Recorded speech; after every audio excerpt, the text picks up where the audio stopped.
ದೆಹಲಿಯ ಕೆಂಪು ಕೋಟೆ ಒಂದೇ ಉಗ್ರರ ಟಾರ್ಗೆಟ್ ಆಗಿತ್ತಾ ಹಾಗಾದ್ರೆ ಅನ್ನುವಂತ ಒಂದಷ್ಟು ಪ್ರಶ್ನೆಗಳು ಖಂಡಿತವಾಗ್ಲೂ ಅಲ್ಲ. ಈ ಶಾಹೀನ್ ವಿಚಾರಣೆಯಲ್ಲಿ ಮತ್ತೊಂದು ಸ್ಫೋಟಕ ಅಂಶ ಬಯಲಾಗಿರೋದು. ತನಿಖೆ ನಡೀತಾ ಇದೆ. ತನಿಖೆ ನಡೀತಾ ಇದ್ದಂತ ಸಂದರ್ಭದಲ್ಲಿ ಒಂದಷ್ಟು ಮಾಹಿತಿಗಳು ಲಭ್ಯ ಆಗ್ತಾ ಇರೋದು. ಕೆಂಪು ಕೋಟೆ ಅಷ್ಟೇ ಅಲ್ಲ, ಅಸಲಿ ಟಾರ್ಗೆಟ್ ಏನಾಗಿತ್ತು, ದೆಹಲಿಯ ಹಲವು ಕಡೆಗಳಲ್ಲಿ ಬ್ಲಾಸ್ಟ್ ಮಾಡಬೇಕು ಅನ್ನುವಂತ ಸ್ಕೆಚ್ ಅನ್ನ ಹಾಕಿಕೊಂಡಿದ್ರು ಅನ್ನುವಂತ ಮಾಹಿತಿ. ಈ ಉಮರ್ ಒಂದಷ್ಟು ಇದಕ್ಕೆ ಸಂಬಂಧಪಟ್ಟಂತೆ ಪ್ಲಾನ್ ಮಾಡಿಕೊಂಡಿದ್ದ ಅನ್ನುವಂತ ಮಾಹಿತಿ ಕೂಡ ಈಗ ಪೊಲೀಸರಿಗೆ ಸಿಕ್ಕಿದೆ. ಉಮರ್ ಹೂಡಿದ್ದಂತ ಸಂಚಿನ ಬಗ್ಗೆ ಶಾಹೀನ್ ಬಾಯ್ಬಿಟ್ಟಿದ್ದಾಳೆ. ಶಾಹೀನ್ ಅನ್ನ ವಶಕ್ಕೆ ಪಡೆದಿದ್ದಾರೆ, ವಿಚಾರಣೆಯನ್ನ ನಡೆಸ್ತಾ ಇದ್ದಾರೆ. ಉಮರ್ನ ಅಸಲಿ ಪ್ಲಾನ್ ಏನಾಗಿತ್ತು ಹಾಗಾದ್ರೆ ಅನ್ನುವಂತ ನಿಟ್ಟಿನಲ್ಲಿ ಶಾಹೀನ್ ವಿಚಾರಣೆ ನಡೀತಾ ಇದೆ. ಆಕೆ ಹೇಳಿರುವಂತಹ ಮಾಹಿತಿಯ ಪ್ರಕಾರ ಉಮರ್ನ ಸ್ಕೆಚ್ ಅಸಲಿಯಾಗಿ ಕೆಂಪುಕೋಟೆಯಲ್ಲ, ದೆಹಲಿಯಾದ್ಯಂತ ಸ್ಫೋಟ ನಡೆಸೋದಾಗಿತ್ತು ಅಂತ ಹೇಳಿದ್ದಾರೆ. ಇದೇ ವಿಚಾರಕ್ಕೆ ಸಂಬಂಧಪಟ್ಟಂತೆ ಡೀಟೇಲ್ಸ್ ಕೊಡ್ತಾರೆ ರಂಜಿತ್ ಶಿರಿಯಾರ್, ನೇರ ಸಂಪರ್ಕದಲ್ಲಿದ್ದಾರೆ. ರಂಜಿತ್, ಶಾಹೀನ್ ವಿಚಾರಣೆ ನಡೀತಾ ಇದೆ. ವಿಚಾರಣೆ ಸಂದರ್ಭದಲ್ಲಿ ಸಾಕಷ್ಟು ಭಯಾನಕ ಅಂಶಗಳು ಈಗ ಗೊತ್ತಾಗ್ತಾ ಇರೋದು. ಅಸಲಿ ಟಾರ್ಗೆಟ್ ಹಾಗಾದ್ರೆ ಏನಾಗಿತ್ತು, ಉದ್ದೇಶ ಏನಾಗಿತ್ತು, ಏನ್ ಮಾಡೋದಕ್ಕೆ ಹೊರಟಿದ್ರು ಅನ್ನುವಂಥದ್ದು ಈಗ ಒಂದೊಂದಾಗಿ ಗೊತ್ತಾಗ್ತಾ ಇದೆ. ಏನೇನ್ ಮಾಹಿತಿ ಇದೆ ರಂಜಿತ್?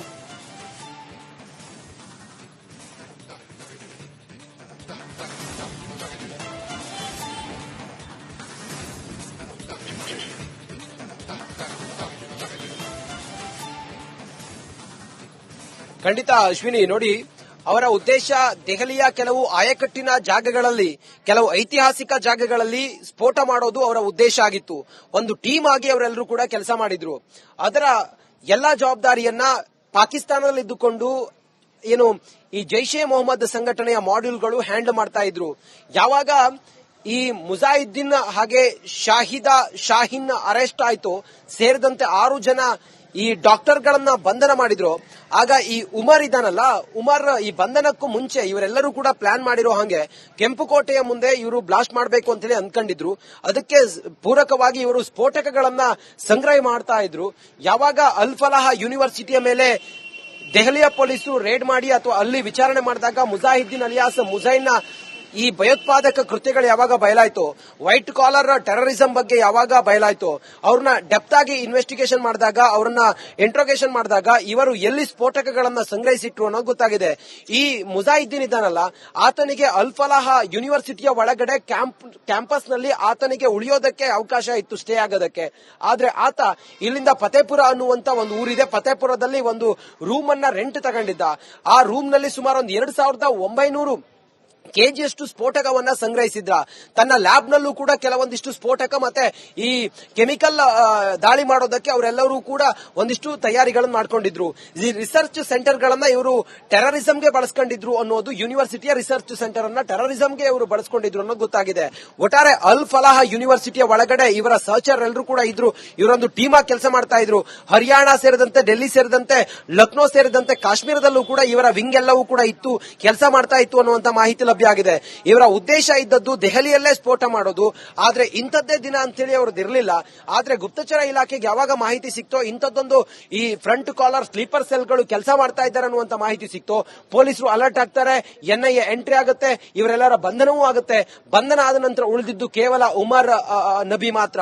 ಈ ಉಮರ್ ನಬಿ ದಿಕ್ಕು ತೋಚದೆ ತನ್ನಲ್ಲಿದ್ದಂತ ಎಲ್ಲಾ ಸ್ಫೋಟಕಗಳನ್ನ ತನ್ನ I-20 ಕಾರಿ ತುಂಬಿಕೊಂಡು ಆತ ಕೆಂಪುಕೋಟೆಗೆ ಬರ್ತಾನೆ. ಕೆಂಪುಕೋಟೆಯ ಮುಂದೆ ಇವರು ಮೊದಲೇ ಪ್ಲಾನ್ ಮಾಡ್ಕೊಂಡಿರೋ ಹಾಗೆ ಅಲ್ಲಿ ಬ್ಲಾಸ್ಟ್ ಮಾಡುವಂತ ತೀರ್ಮಾನ ಮಾಡ್ತಾನೆ. ಆತ್ಮಾಹುತಿ ದಾಳಿಯನ್ನ ಮಾಡ್ತಾನೆ ಆತ. ಸುಮಾರು 13 ಜನ ಈ ದಾಳಿಯಲ್ಲಿ ಮೃತಪಡ್ತಾರೆ.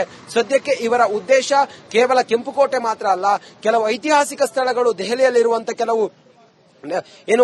ಕೆಲವು ಆಯಕಟ್ಟಿನ ಜಾಗಗಳಲ್ಲಿ ಬ್ಲಾಸ್ಟ್ ಮಾಡಿ ಅತಿ ಹೆಚ್ಚು ಅಲ್ಲಿ ಪ್ರಾಣಹಾನಿಯನ್ನ ಮಾಡಬೇಕು ಅನ್ನೋದು ಇವರ ಉದ್ದೇಶ ಆಗಿತ್ತು. ಈ ನಿಟ್ಟಿನಲ್ಲೇ ತಯಾರಿಯನ್ನ ಮಾಡಿಕೊಂಡು ಇವರು ಪ್ಲಾನ್ ಮಾಡಿದ್ರು. ಆದ್ರೆ ಅದೆಲ್ಲವೂ ಕೂಡ ಟುಸ್ ಆಗಿದೆ. ಈಗ ಶಾಹಿದಾ ವಿಚಾರಣೆಯಲ್ಲಿ ಇನ್ನಷ್ಟು ಬೆಚ್ಚಿ ಬೀಳಿಸುವಂತ ವಿಚಾರಗಳು ಕೂಡ ಈಗ ಬಯಲಾಗ್ತಾ ಇದೆ. ಗೊತ್ತಾಗಬೇಕಾಗಿರೋದೇನು ಅಂತ ಕೇಳಿದ್ರೆ, ಇಡೀ ದೇಶಾದ್ಯಂತ ಇವರ ಜೈಷೆ ಮೊಹಮ್ಮದ್ ಸಂಪರ್ಕದಲ್ಲಿ ದೆಹಲಿಯ ಕೆಂಪು ಕೋಟೆ ಒಂದೇ ಉಗ್ರರ ಟಾರ್ಗೆಟ್ ಆಗಿತ್ತಾ ಹಾಗಾದ್ರೆ ಅನ್ನುವಂತ ಒಂದಷ್ಟು ಪ್ರಶ್ನೆಗಳು ಖಂಡಿತವಾಗ್ಲೂ ಅಲ್ಲ. ಈ ಶಾಹೀನ್ ವಿಚಾರಣೆಯಲ್ಲಿ ಮತ್ತೊಂದು ಸ್ಫೋಟಕ ಅಂಶ ಬಯಲಾಗಿರೋದು. ತನಿಖೆ ನಡೀತಾ ಇದೆ. ತನಿಖೆ ನಡೀತಾ ಇದ್ದಂತ ಸಂದರ್ಭದಲ್ಲಿ ಒಂದಷ್ಟು ಮಾಹಿತಿಗಳು ಲಭ್ಯ ಆಗ್ತಾ ಇರೋದು. ಕೆಂಪುಕೋಟೆ ಅಷ್ಟೇ ಅಲ್ಲ, ಅಸಲಿ ಟಾರ್ಗೆಟ್ ಏನಾಗಿತ್ತು? ದೆಹಲಿಯ ಹಲವು ಕಡೆಗಳಲ್ಲಿ ಬ್ಲಾಸ್ಟ್ ಮಾಡಬೇಕು ಅನ್ನುವಂತ ಸ್ಕೆಚ್ ಅನ್ನ ಹಾಕೊಂಡಿದ್ರು ಅನ್ನುವಂತ ಮಾಹಿತಿ. ಈ ಉಮರ್ ಒಂದಷ್ಟು ಇದಕ್ಕೆ ಸಂಬಂಧಪಟ್ಟಂತೆ ಪ್ಲಾನ್ ಮಾಡಿಕೊಂಡಿದ್ದ ಅನ್ನುವಂತ ಮಾಹಿತಿ ಕೂಡ ಈಗ ಪೊಲೀಸರಿಗೆ ಸಿಕ್ಕಿದೆ. ಉಮರ್ ಹೂಡಿದಂತ ಸಂಚಿನ ಬಗ್ಗೆ ಶಾಹೀನ್ ಬಾಯ್ಬಿಟ್ಟಿದ್ದಾಳೆ.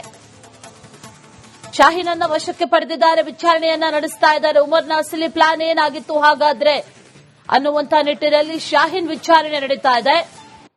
ಆಕೆ ಹೇಳಿರುವಂತಹ ಮಾಹಿತಿಯ ಪ್ರಕಾರ ಉಮರ್ನ ಸ್ಕೆಚ್ ಅಸಲಿಯಾಗಿ ಕೆಂಪುಕೋಟೆಯಲ್ಲ, ದೆಹಲಿಯಾದ್ಯಂತ ಸ್ಫೋಟ ನಡೆಸುವುದಾಗಿತ್ತು ಅಂತ ಹೇಳಿದ್ದಾರೆ.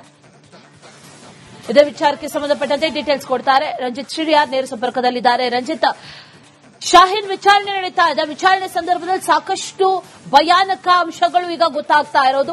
ಅಸಲಿ ಟಾರ್ಗೆಟ್ ಹಾಗಾದ್ರೆ ಏನಾಗಿತ್ತು, ಉದ್ದೇಶ ಏನಾಗಿತ್ತು, ಏನ್ ಮಾಡೋದಕ್ಕೆ ಹೊರಟಿದ್ರು ಅನ್ನುವಂಥದ್ದು ಈಗ ಒಂದೊಂದಾಗಿ ಗೊತ್ತಾಗ್ತಾ ಇದೆ. ಏನೇನ್ ಮಾಹಿತಿ ಇದೆ ರಂಜಿತ್?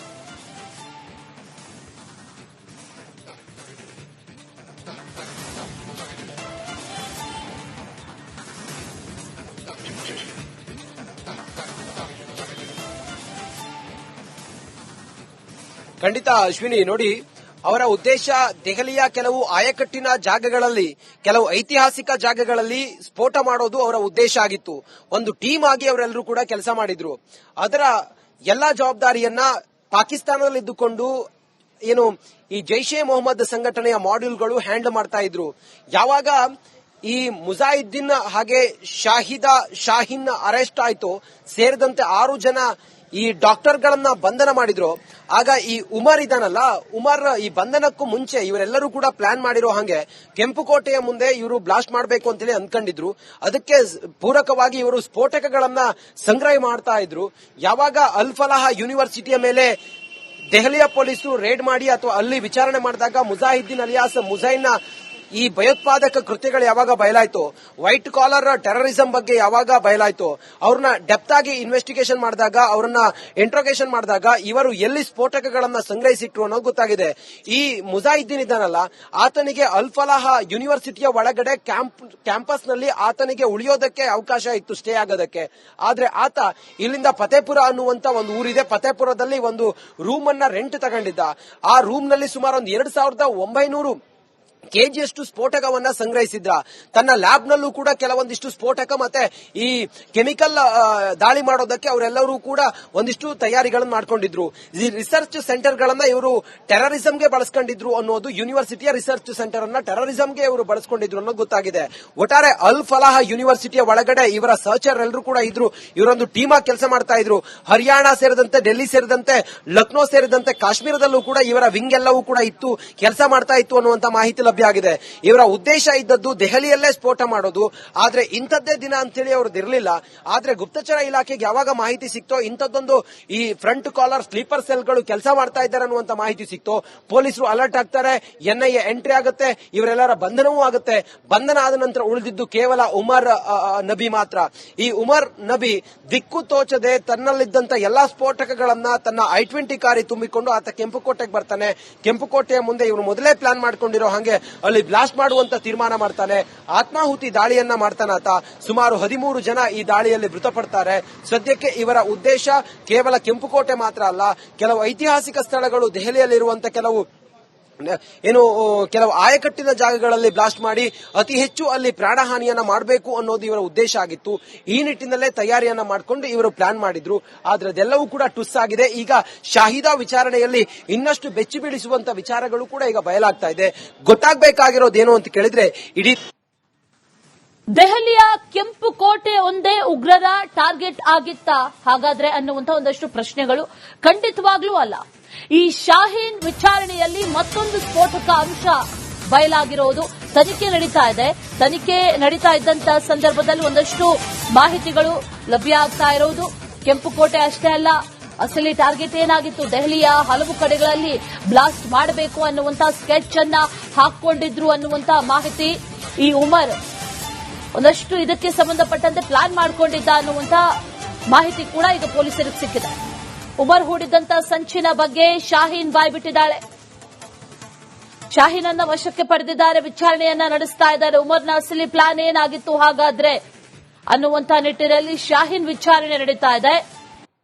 ಆಕೆ ಹೇಳಿರುವಂತಹ ಮಾಹಿತಿಯ ಪ್ರಕಾರ ಉಮರ್ನ ಸ್ಕೆಚ್ ಅಸಲಿಯಾಗಿ ಕೆಂಪುಕೋಟೆಯಲ್ಲ ದೆಹಲಿಯಾದ್ಯಂತ ಸ್ಫೋಟ ನಡೆಸೋದಾಗಿತ್ತು ಅಂತ ಹೇಳಿದ್ದಾರೆ. ಇದೇ ವಿಚಾರಕ್ಕೆ ಸಂಬಂಧಪಟ್ಟಂತೆ ಡೀಟೇಲ್ಸ್ ಕೊಡ್ತಾರೆ ರಂಜಿತ್ ಶ್ರೀಯಾರ್ ನೇರ ಸಂಪರ್ಕದಲ್ಲಿದ್ದಾರೆ. ರಂಜಿತ್, ಶಾಹೀನ್ ವಿಚಾರಣೆ ನಡೀತಾ ಇದೆ. ವಿಚಾರಣೆ ಸಂದರ್ಭದಲ್ಲಿ ಸಾಕಷ್ಟು ಭಯಾನಕ ಅಂಶಗಳು ಈಗ ಗೊತ್ತಾಗ್ತಾ ಇರೋದು. ಅಸಲಿ ಟಾರ್ಗೆಟ್ ಹಾಗಾದ್ರೆ ಏನಾಗಿತ್ತು, ಉದ್ದೇಶ ಏನಾಗಿತ್ತು, ಏನ್ ಮಾಡೋದಕ್ಕೆ ಹೊರಟಿದ್ರು ಅನ್ನುವಂಥದ್ದು ಈಗ ಒಂದೊಂದಾಗಿ ಗೊತ್ತಾಗ್ತಾ ಇದೆ. ಏನೇನ್ ಮಾಹಿತಿ ಇದೆ ರಂಜಿತ್?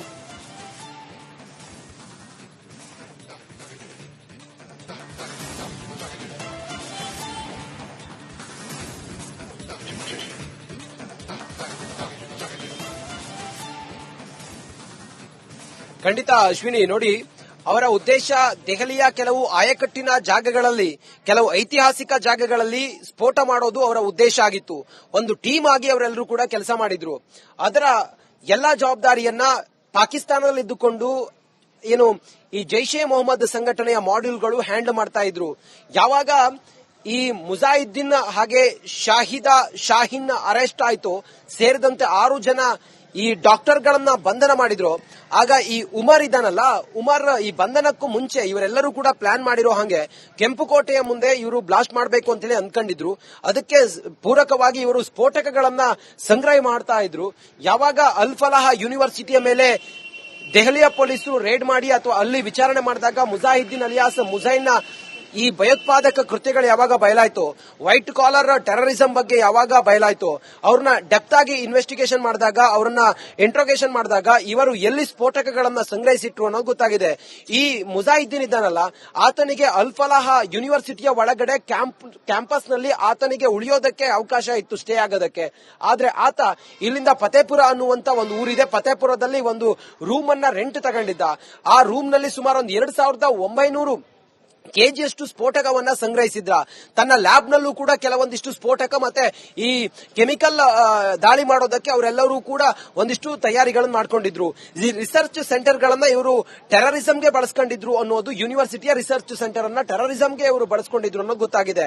ಒಟ್ಟಾರೆ ಅಲ್ ಫಲಾಹ್ ಯೂನಿವರ್ಸಿಟಿಯ ಒಳಗಡೆ ಇವರ ಸಹಚರ್ ಎಲ್ಲರೂ ಕೂಡ ಇದ್ರು. ಇವರೊಂದು ಟೀಮ್ ಆಗಿ ಕೆಲಸ ಮಾಡ್ತಾ ಇದ್ರು.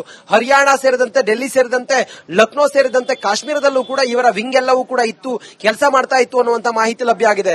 ಇವರ ಉದ್ದೇಶ ಇದ್ದದ್ದು ದೆಹಲಿಯಲ್ಲೇ ಸ್ಫೋಟ ಮಾಡೋದು. ಆದ್ರೆ ಇಂಥದ್ದೇ ದಿನ ಅಂತೇಳಿ ಅವ್ರದ್ದು ಇರಲಿಲ್ಲ. ಆದ್ರೆ ಗುಪ್ತಚರ ಇಲಾಖೆಗೆ ಯಾವಾಗ ಮಾಹಿತಿ ಸಿಕ್ತೋ, ಇಂಥದ್ದೊಂದು ಈ ಫ್ರಂಟ್ ಕಾಲರ್ ಸ್ಲೀಪರ್ ಸೆಲ್ಗಳು ಕೆಲಸ ಮಾಡ್ತಾ ಇದ್ದಾರೆ ಅನ್ನುವಂತ ಮಾಹಿತಿ ಸಿಕ್ತೋ, ಪೊಲೀಸರು ಅಲರ್ಟ್ ಆಗ್ತಾರೆ, NIA ಎಂಟ್ರಿ ಆಗುತ್ತೆ, ಇವರೆಲ್ಲರ ಬಂಧನವೂ ಆಗುತ್ತೆ. ಬಂಧನ ಆದ ನಂತರ ಉಳಿದಿದ್ದು ಕೇವಲ ಉಮರ್ ನಬಿ ಮಾತ್ರ. ಈ ಉಮರ್ ನಬಿ ದಿಕ್ಕು ತೋಚದೆ ತನ್ನಲ್ಲಿದ್ದಂತ ಎಲ್ಲಾ ಸ್ಫೋಟಕಗಳನ್ನ ತನ್ನ I-20 ಕಾರಿ ತುಂಬಿಕೊಂಡು ಆತ ಕೆಂಪುಕೋಟೆಗೆ ಬರ್ತಾನೆ. ಕೆಂಪುಕೋಟೆಯ ಮುಂದೆ ಇವನು ಮೊದಲೇ ಪ್ಲಾನ್ ಮಾಡ್ಕೊಂಡಿರೋ ಹಾಗೆ ಅಲ್ಲಿ ಬ್ಲಾಸ್ಟ್ ಮಾಡುವಂತ ತೀರ್ಮಾನ ಮಾಡ್ತಾನೆ. ಆತ್ಮಾಹುತಿ ದಾಳಿಯನ್ನ ಮಾಡ್ತಾನೆ ಆತ. ಸುಮಾರು 13 ಜನ ಈ ದಾಳಿಯಲ್ಲಿ ಮೃತಪಡ್ತಾರೆ. ಸದ್ಯಕ್ಕೆ ಇವರ ಉದ್ದೇಶ ಕೇವಲ ಕೆಂಪುಕೋಟೆ ಮಾತ್ರ ಅಲ್ಲ, ಕೆಲವು ಐತಿಹಾಸಿಕ ಸ್ಥಳಗಳು, ದೆಹಲಿಯಲ್ಲಿರುವಂತ ಕೆಲವು ಆಯಕಟ್ಟಿನ ಜಾಗಗಳಲ್ಲಿ ಬ್ಲಾಸ್ಟ್ ಮಾಡಿ ಅತಿ ಹೆಚ್ಚು ಅಲ್ಲಿ ಪ್ರಾಣಹಾನಿಯನ್ನ ಮಾಡಬೇಕು ಅನ್ನೋದು ಇವರ ಉದ್ದೇಶ ಆಗಿತ್ತು. ಈ ನಿಟ್ಟಿನಲ್ಲೇ ತಯಾರಿಯನ್ನ ಮಾಡಿಕೊಂಡು ಇವರು ಪ್ಲಾನ್ ಮಾಡಿದ್ರು. ಆದ್ರೆ ಅದೆಲ್ಲವೂ ಕೂಡ ಟುಸ್ ಆಗಿದೆ. ಈಗ ಶಾಹಿದಾ ವಿಚಾರಣೆಯಲ್ಲಿ ಇನ್ನಷ್ಟು ಬೆಚ್ಚಿ ಬೀಳಿಸುವಂತ ವಿಚಾರಗಳು ಕೂಡ ಈಗ ಬಯಲಾಗ್ತಾ ಇದೆ. ಗೊತ್ತಾಗಬೇಕಾಗಿರೋದೇನು ಅಂತ ಕೇಳಿದ್ರೆ, ಇಡೀ ದೇಶಾದ್ಯಂತ ಇವರ ಜೈಷೆ ಮೊಹಮ್ಮದ್ ಸಂಪರ್ಕದಲ್ಲಿ